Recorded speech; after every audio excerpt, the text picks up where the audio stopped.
The official kickoff to summer grilling season is always Memorial Day weekend, and while I don't know what makes it official, I do know that more than 60% of grill owners, including myself, will fire up the barbecue pits over the weekend.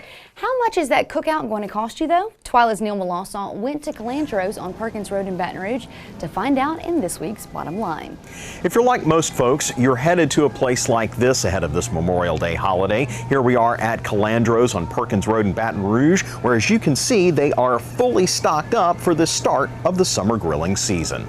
The good news for shoppers is that retail ground beef prices are the lowest in 2 years. If there's a downside, it's that we're still coming down from historic high prices, so we have a ways to go yet before we see those prices lower than where they were in 2012 when the drought hit. Now, according to a recent Bloomberg report, beef prices are down almost 1.5% from a year ago and are expected to drop a total of 2% this year.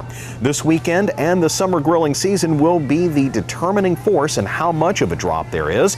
If we have big sales over the summer that depletes some of that inventory, the price drop will be blunted somewhat. Certainly, retailers are trying to take advantage of the increased supply by offering specials and sales to attract demand. Sit-down restaurants probably won't drop menu prices, but they will likely offer discounts in some way, shape, or form. Now, I should note that many traders are expected cattle futures to rise over the summer, as this is peak demand for beef products. In the long term, this may or may not lead to higher consumer prices down the line, depending on how long those higher prices for cattle stick around.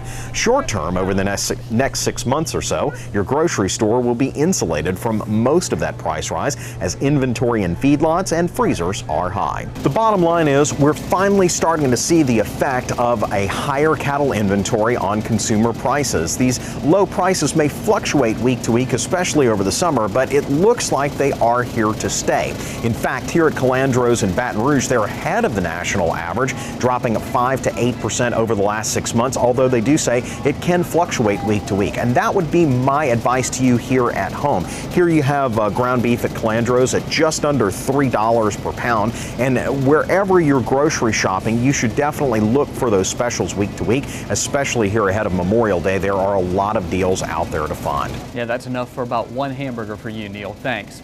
Well, that does it for this edition of TWILA. Be sure to join us next week when we'll show you a sweet time in the Crescent City. AJ Sabine will help a beekeeper in the lower 9th Ward. Until then, you can watch all of our stories online on our website, twilatv.org, and be sure to like us on Facebook and follow us on Instagram and Twitter. For all of us here at TWILA, thank you for joining us. We hope to see you again right here next week.